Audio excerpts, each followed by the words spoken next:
Bonjour, nous voici arrivés à la dernière vidéo sur le thème des premiers matins de la Bible que nous pouvons lire dans le chapitre 1er de la Genèse et au début du chapitre 2. Je vous rappelle ce que nous avons vu avant. Le premier jour, Dieu créa la lumière et il la sépara des ténèbres.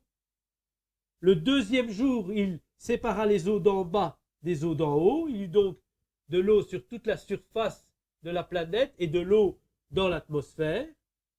Le troisième jour, il fit apparaître sur la terre les îles, les continents. Il fit apparaître le sec, sur lequel il mit toute la verdure, les plantes, les arbres, les fleurs. Le quatrième jour, Dieu ainsi plaça tous les luminaires dans l'univers, et il y avait donc le soleil et la lune et la terre qui tournait sur elle-même.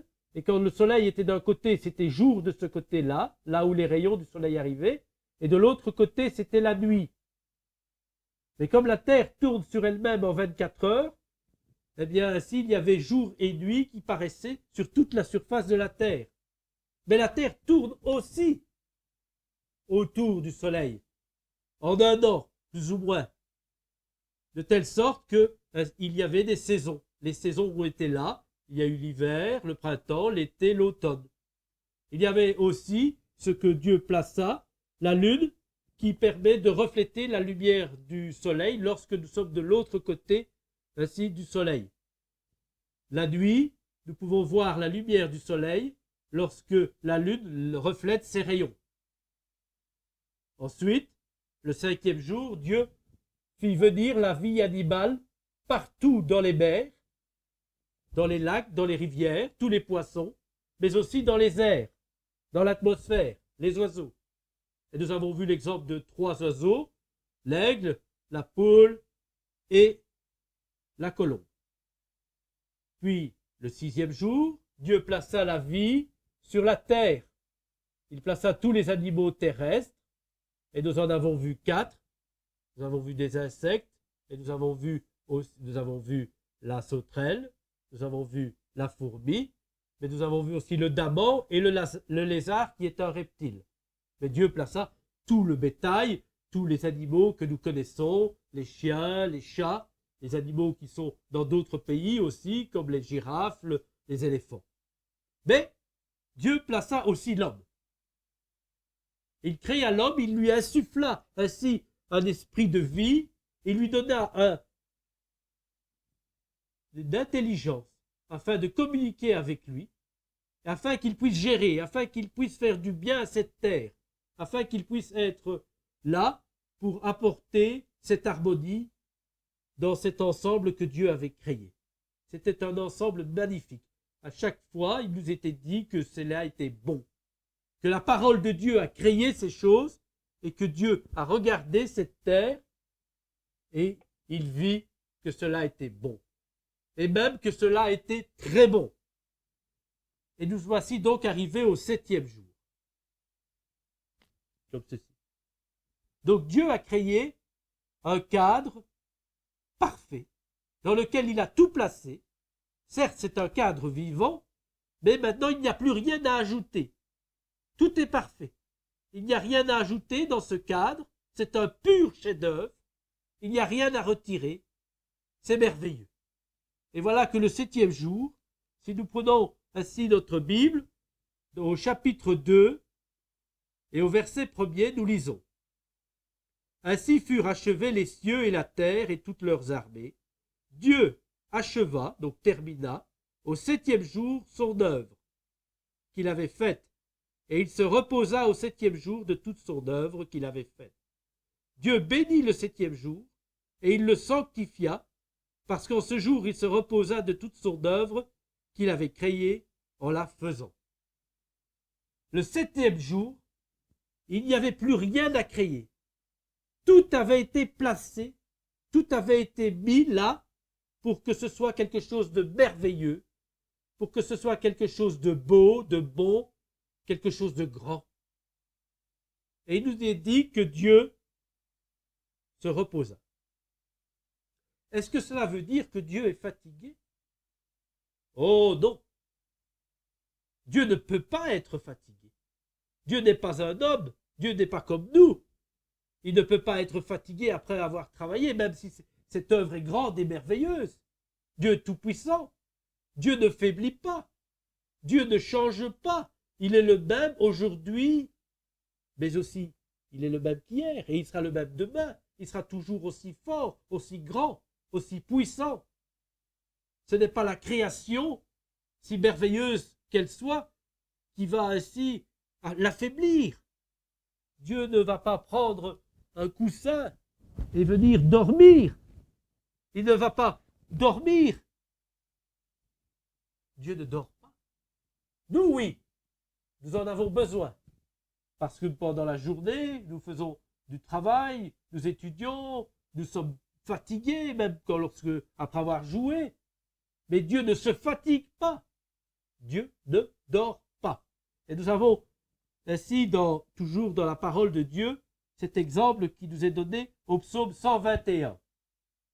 Nous avons parfois ouvert le livre des psaumes et nous l'ouvrons encore aujourd'hui. Et dans le psaume 121, il y a là ainsi cette louange envers Dieu, mais aussi cet enseignement que Dieu veut nous donner. Il veut un peu nous... C'est un grand livre, mais c'est comme une lettre que Dieu nous écrit pour que nous puissions apprendre à le connaître.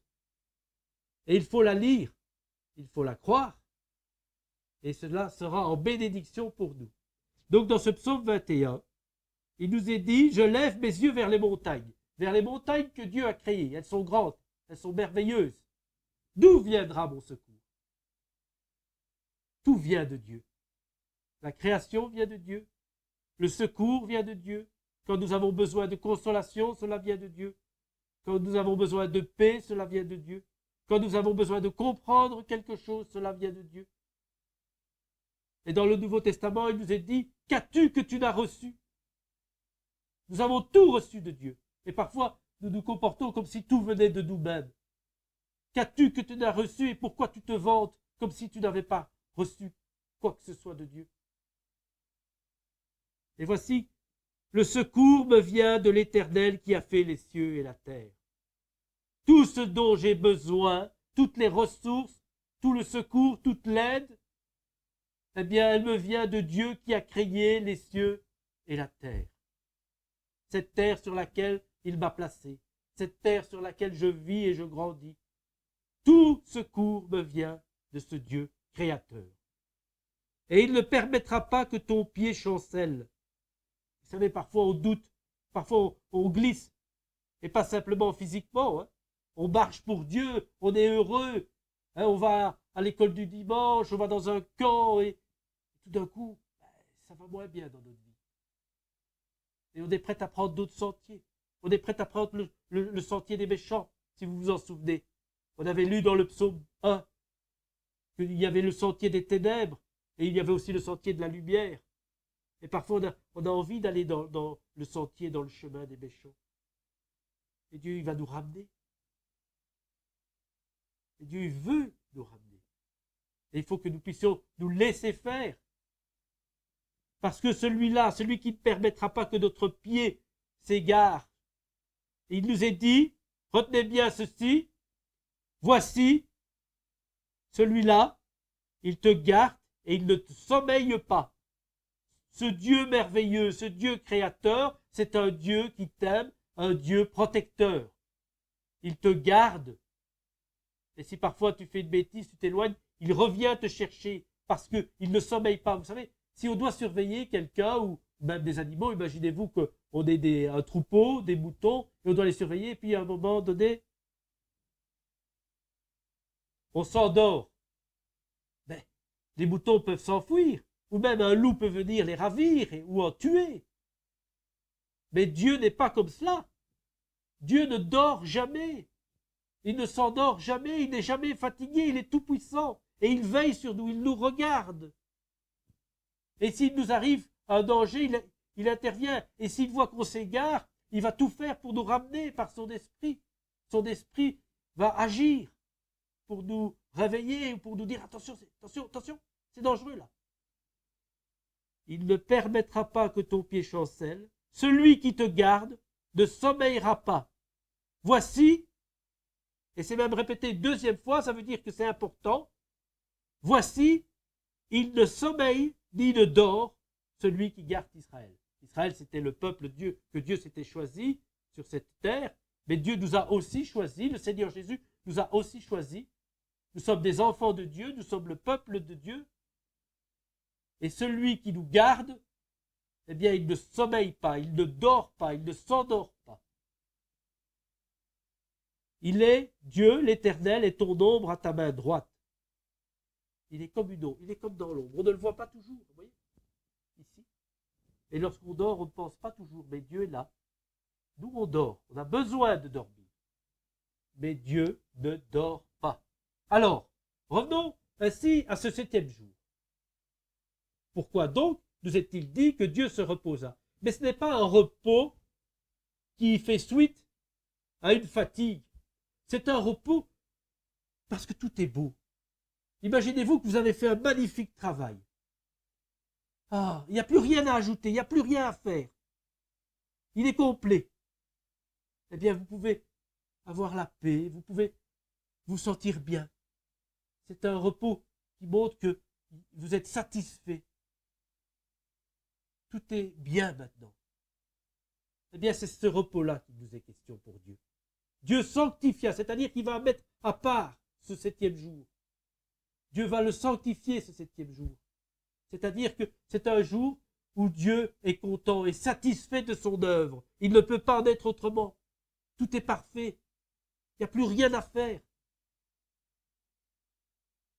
Et je pense que pour nous, il n'y a pas vraiment ce repos sur cette terre, parce que le péché est entré.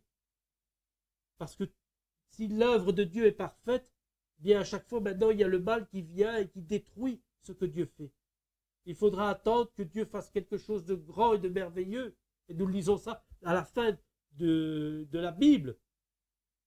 À l'Apocalypse, où il est dit que Dieu va faire une nouvelle terre, des nouveaux cieux, et il va nous placer, il va placer tous ceux qui ont cru au Seigneur Jésus, tous ceux qui auront été sauvés.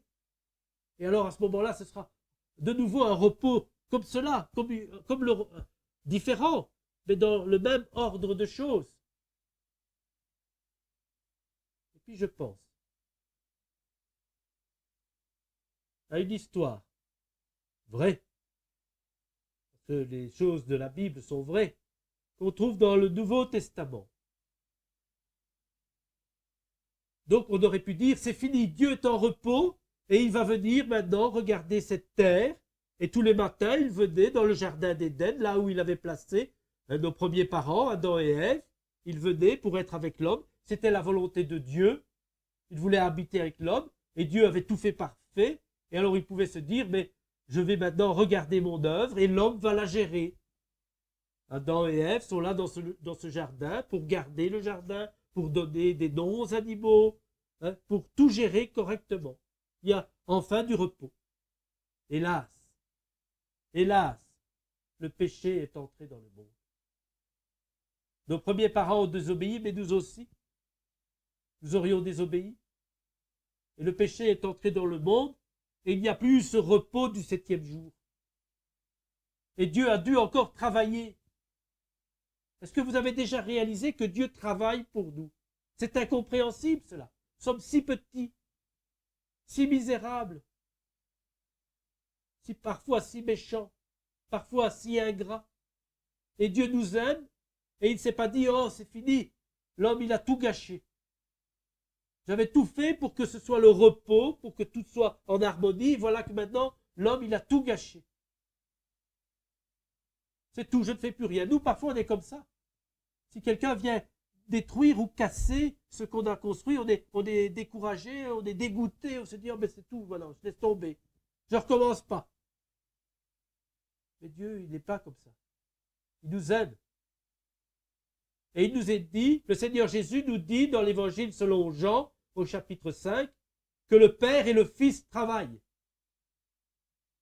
Est-ce qu'on s'imagine que le Dieu Tout-Puissant qui a tout créé, la terre, tout ce qu'on voit dans le ciel, eh bien ce Dieu-là travaille pour nous. Nous qui sommes si petits sur cette terre, tout petits. Eh bien le Père et le Fils travaillent et le Saint-Esprit travaille aussi. Et il travaille pourquoi? Pour nous ramener à lui. Il travaille pour que nous puissions ainsi un jour connaître le repos parfait.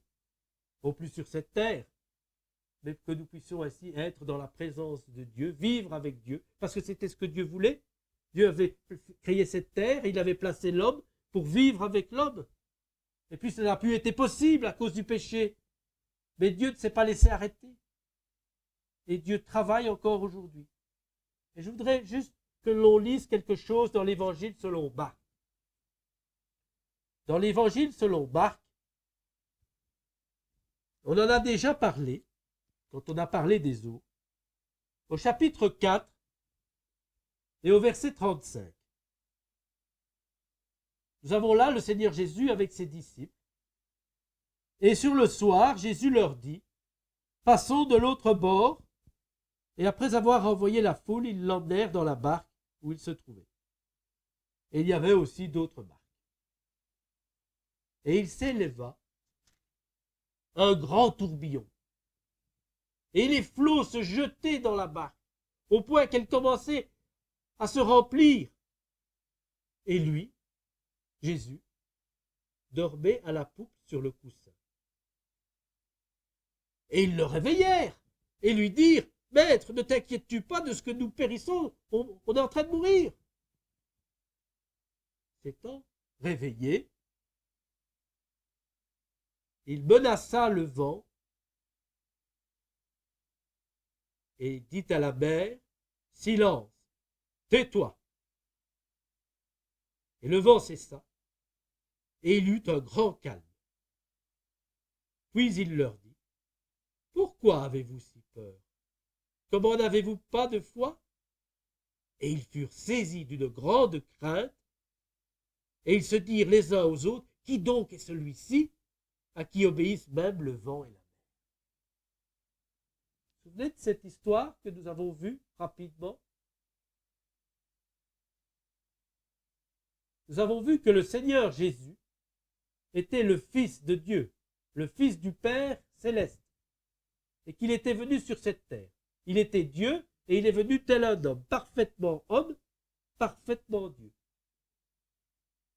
Et en tant qu'homme, il a accepté d'avoir certaines limites. C'est incompréhensible. Il était le Tout-Puissant, il avait tout créé, la terre, les cieux, et il a accepté d'être dans un corps comme nous. Bien sûr, il était sans péché, parfait, mais il a accepté d'être dans un corps limité, et donc parfois, lui a été fatigué. Il a eu faim. Dieu n'a pas faim, nous l'avons dit. Et pourtant, lui a eu faim. C'est un mystère. Nous avons dit dans le psaume, vous vous en souvenez, que tout appartient à Dieu, les bêtes de partout, sur 1000 montagnes. Et dans ce même psaume, il nous est dit, et si j'avais faim, je ne te le dirais pas.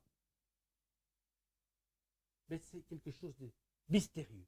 Le Dieu Tout-Puissant qui accepte de venir comme un homme pour nous sauver. Et on en a parlé aussi avec les eaux du baptême. Il a accepté de venir là. Mais Dieu a dit tout de suite, celui-ci est différent. Celui-ci est mon fils, si vous vous en souvenez. Vous pouvez revoir les vidéos. Vous pouvez relire la Bible. Car c'est pour cela que ces vidéos sont faites. Pas juste pour les voir une fois, et puis tant pis. C'est pour qu'après vous puissiez chercher vous-même. Chercher à comprendre. Chercher à grandir. Et donc, ici, le Seigneur Jésus, malgré le fait qu'il était le Tout-Puissant, comme il avait accepté d'être dans un corps, était parfois fatigué parce qu'il faisait beaucoup de choses pour les gens. Et là, dans cette barque, il y avait un coussin et il dormait sur ce coussin. Et pendant qu'il dormait, la tempête s'est levée, le vent s'est levé, les vagues ont commencé à grandir. Et au début, les vagues, elles sont venues dans le bateau et peut-être que, hop, ils ont vite écopé, ils ont vite jeté l'eau dehors. Mais à un moment donné, ça n'a plus été possible. Et ils ont eu très peur. Ils ont été réveillés, le Seigneur. Et regardez ce qu'ils lui ont dit. Maître, tu ne te mets pas en souci qu'on est en train de mourir? Ils ne pensent qu'à eux. Ils ne pensent même pas au Seigneur, comme nous parfois. Ils lui disent, tu ne te mets pas en souci. Tu ne t'inquiètes pas pour nous, tu dors. C'est parfois ce qu'il nous arrive dans la vie. lorsque nous avons des soucis. Nous avons l'impression que Dieu dort. Et nous sommes presque à lui faire des reproches. Est-ce que tu n'interviens pas, Dieu? Est-ce que tu ne vois pas combien j'ai besoin de toi? Combien j'ai besoin de mon aide? De ton aide? Tout secours vient de toi, et là tu n'interviens pas. Vous voyez combien nous sommes parfois faibles et manquants de foi. On ne fait pas confiance. Et le Seigneur se lève. Les choses merveilleuses, il ne leur fait pas de reproches tout de suite. Il va tout de suite calmer le vent et la mer. Et là, ils sont étonnés. Qui donc est celui-ci? Il est beaucoup plus grand qu'on ne croyait. Tout lui obéit, la mer, le vent. C'est le Créateur, c'est celui qui a créé la terre. C'est celui qui règne sur tout. C'est donc celui-là. Oui. Celui qui dormait, c'était le Tout-Puissant. Et en fait, ça veut dire que le Seigneur, il veille toujours sur nous. Même si parfois on a l'impression qu'il n'est pas là, même si parfois on a l'impression qu'il dort, celui qui nous garde ne dort pas vraiment. Celui qui nous garde sait toutes choses à l'avance. Le Seigneur savait à l'avance qu'ils allaient avoir cette tempête et qu'ils allaient avoir peur. Il savait à l'avance que ses disciples allaient être effrayés. Donc on ne peut pas dire que le Seigneur dormait complètement dans le sens qu'il avait prévu toutes ces choses. Bien sûr, physiquement, il avait besoin parce qu'il avait accepté d'être un homme. Mais Dieu veille sur nous, jour et nuit, dans toutes circonstances. Quand ça va bien, qu'on ne pense pas à lui. Et quand ça va mal, alors là, on pense à Dieu. C'est souvent ce qui nous arrive. Quand tout va bien, quand on est heureux, quand on joue, quand on oublie Dieu. Mais Dieu ne nous oublie pas. Et il veille sur nous. Le Seigneur Jésus veille sur nous. Et quand on dort, c'est normal. On ne pense pas à Dieu, mais Dieu veille sur nous tout le temps. Et quand ça va mal, là oui, des fois on pense à Dieu, on court vers lui. Et on est prêt à lui dire, est-ce que tu dors? Oh combien nous sommes manquants de foi. Et les reproches ici, après qu'ils viennent, le Seigneur a tout de suite calmé la mer et le vent, il n'a pas tout de suite dit ces choses, mais après il leur dit, mais pourquoi? Pourquoi avez-vous peur? Ce n'est pas des reproches durs. Nous, on s'énerverait, on disait, mais pourquoi tu ne m'as pas fait confiance? Tu aurais dû, tu as déjà vu les miracles que j'ai faits, tu as déjà vu des choses incroyables. Mais non. Il leur dit, pourquoi vous avez peur? Pourquoi vous n'avez pas de foi? Ayons foi en Dieu. Jésus-Christ est le même. Et ce qu'il a fait hier, il le fera encore aujourd'hui pour nous. Et il le fera encore demain. Alors, souvenons-nous de ce 7e jour. Ce 7e jour où Dieu avait tout fait. Où Dieu avait placé un cadre merveilleux. Et dans ce cadre, il avait placé tout ce qui était beau, tout ce qui était bon. Et il n'y avait plus rien à ajouter. Hélas, l'homme, dans ce cadre, il a laissé venir le péché dans son cœur et le péché, il a envahi tout ce qu'il y avait dans le cadre de la création de Dieu. Si bien que Dieu a été obligé de retravailler. Le Père et le Fils travaillent et le Saint-Esprit aujourd'hui sur cette terre veut travailler aussi dans nos cœurs et en dehors. Il veut convaincre les gens qu'il faut revenir à Dieu, qu'il faut le servir. Et tout cela pour donner du repos. Et le repos que nous avons aujourd'hui besoin, c'est le repos du cœur, le repos de la conscience quand on sait qu'on a mal fait. Vous voyez, on n'est pas bien, on ne se sent pas bien. On n'a pas de repos. On n'a pas de répit. Et ça, c'est l'Esprit de Dieu et notre conscience qui agit sans nous. On a besoin du repos vraiment que Dieu veut nous donner. Tous les hommes ont besoin de ce repos. Et un jour, il y aura un nouveau cadre, il y aura une nouvelle terre. Mais pour l'instant, que nous puissions laisser Dieu agir, que nous puissions laisser Dieu travailler, parce que ce qu'il fait est bon, parce que ce qu'il fait, nous en avons besoin. Nous avons besoin du repos que Dieu veut nous donner. Et ce repos, il ne se trouve pas dans le sommeil, il ne se trouve pas dans les loisirs, il se trouve dans le fait de recevoir le Seigneur Jésus dans notre cœur et de lui donner la première place, de lui donner la place qu'il doit avoir, afin que tout soit mis correctement comme ça doit être. Alors aujourd'hui, nous avons donc terminé ainsi ces 7 premiers matins. et nous allons terminer le bricolage que nous avions commencé, afin ainsi d'avoir un souvenir de ce que nous avons appris dans ce thème des premiers matins de la Bible. Merci. Voici, nous allons terminer ainsi ce livre pop-up que nous avons commencé dès la première vidéo du premier matin de la Bible. Nous sommes donc arrivés au 7e jour. Vous pouvez prendre une feuille de couleur, jaune par exemple, ou autre si vous avez d'autres couleurs. Vous la pliez de nouveau en deux. Prenez votre paire de ciseaux, vous êtes habitué maintenant, et vous coupez plus ou moins une large patte, toujours 3 cm d'entaille, une patte de 4-5 cm au milieu de la carte. Vous marquez les plis d'un côté et de l'autre. Vous ouvrez. Vous repliez vers l'intérieur. Voici. Et donc, nous avons ce que nous avons fait chaque jour, ce même principe. Le 7e jour, j'ai découpé un 7 et vous le placez où vous voulez, ou alors vous le coloriez directement sur la feuille, selon votre préférence. Et le 7e jour, je vais le mettre ici. Voilà. Nous avons dit que Dieu avait tout créé, un cadre parfait. Alors je vous propose ici, c'est de prendre un carton, de faire un petit cadre, de faire des petites moulures que le cadre soit joli. Nous prenons ici la terre. Et alors vous pouvez aussi sur cette terre la colorier, montrer qu'il y avait des continents, des terres. Ça c'est à votre appréciation. Je mets la terre, je colle dans ce cadre. Dieu a créé un cadre merveilleux, ce système solaire dans lequel nous sommes. Et voici que maintenant, il va ainsi nous montrer, nous rappeler par ce petit bricolage ces choses. Ici, j'ai mis un quartier de soleil, en quelque sorte. Alors, on peut très bien mettre les rayons. On va les mettre un peu plus foncés pour qu'on puisse les voir. Vous voyez, voici les rayons du soleil qui apparaissent sur la terre. Et vous pouvez agrémenter d'autres dessins. Ensuite, nous reprenons la carte. Sur la face verticale, nous mettons de la colle, en faisant bien attention à ne pas dépasser. Nous collons. Voici. Et donc, nous avons fait notre 7e jour.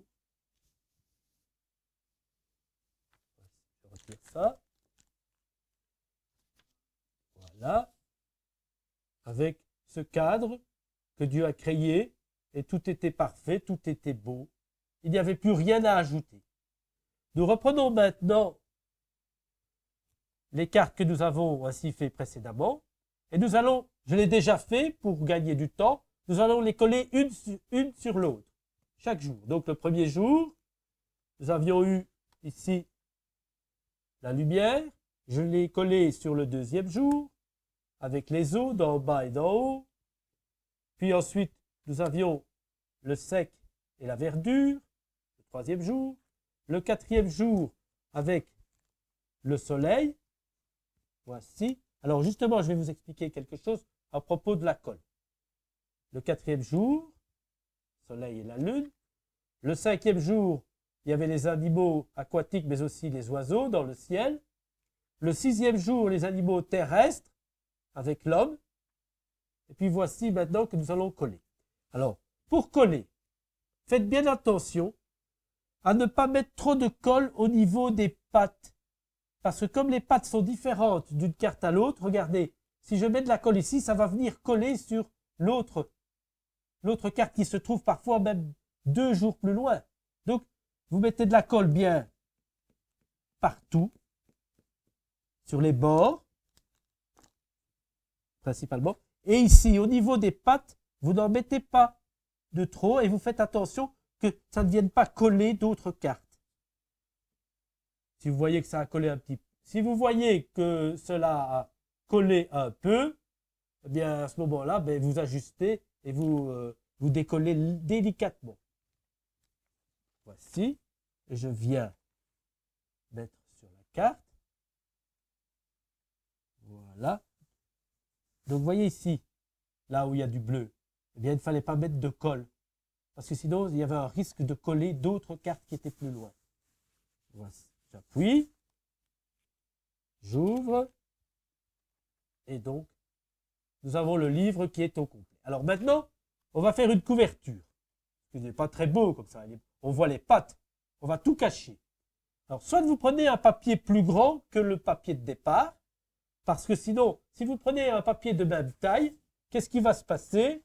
Regardez, je vous montre un exemple. Voici un papier bleu. Imaginez-vous que vous voulez faire une couverture bleue. Et vous allez le plier en deux. Et vous allez essayer de coller ça à l'intérieur pour faire une couverture. Le problème, c'est que ça va dépasser. Parce que ici, il y a une certaine largeur.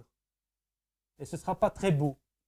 Alors moi, ce que je vous propose, c'est de faire autre chose. Donc vous prenez un papier. Ici, j'ai pris un papier cartonné, joli. Vous pouvez prendre pour faire la couverture quelque chose de beau. Et je vais le couper en deux. Donc je ne vais pas simplement le plier. Ici, j'ai plié. Et maintenant, je vais couper. Couper pour avoir deux faces. Voici. Et je vais coller chaque face de la couverture. Ici, je prends de la colle. Là, vous en mettez bien. Et vous faites bien attention à mettre de la colle, surtout sur les bords, pour que ça ne se détache pas. Vous mettez de la colle. Voici. Puis vous venez bien ajuster. Voilà. Donc, une première face. Je retourne. Je mets de nouveau de la colle pour l'autre côté de la couverture. Afin de faire quelque chose de joli, de fini. Voilà. Je viens. Alors, de nouveau ici, faites attention. Vous voyez ici, si vous mettez de la colle trop ici, ça va finir par coller et vous n'arriverez pas à ouvrir. Donc, vous faites attention. Quand il y a des pattes qui sont comme cela, que vous les voyez, eh bien, à la limite, il aurait mieux fallu mettre la colle comme ça. Pas sur ce côté-là, sur ce côté-ci, comme ça. Pour qu'il n'y ait pas de colle qui vienne gêner. Voici. Voilà. Donc, nous avons un beau livre avec une belle couverture que nous pouvons ouvrir. Vous voyez? Alors maintenant, il y a encore le côté ici qu'on appelle le dos du livre qui n'est pas très beau. Alors, vous pouvez mettre de la toile collée. On peut reprendre ici, par exemple, de nouveau un papier cartonné. J'ai pris d'autres couleurs. Et là, on peut découper une certaine largeur, comme celle-ci, par exemple. Et qu'on viendrait coller comme ceci. Pour faire quelque chose de joli. On peut la faire plus large aussi. C'est comme vous voulez, hein. Je vous montre. C'est vous qui personnalisez votre livre. Même s'il raconte la même histoire, parce que les histoires de la Bible ne changent pas, eh bien, il est pour chacun différent. Alors ici, cette patte, je la plie en deux, là je dis. Et je viens mettre de la colle en faisant bien attention de la répartir. Je viens coller ceci ici. Voilà. Et voici. Voilà. On appuie bien des deux côtés. Et on a de nouveau, regardez ce beau livre, avec une belle couverture. On ne voit plus rien sur le dos. Et on peut ainsi découvrir les merveilles que Dieu a faites. Nous avons donc ce livre qui nous rappelle les matins de la Bible. Si vous avez envie de partager en envoyant des photos, par exemple. Je vous rappelle l'adresse. Vous la connaissez maintenant. Voici, biblediv@online.be. Eh bien, je vous souhaite de relire ces choses que nous avons vues ensemble, de poser des questions à vos parents ou à l'église, ou même envoyer un message, un courriel avec des questions, afin de grandir spirituellement et afin d'être bénis par Dieu, car c'est la volonté de Dieu à votre égard. Et nous nous retrouverons probablement pour d'autres vidéos sur d'autres thèmes. À bientôt et que Dieu vous garde et vous bénisse. Au revoir.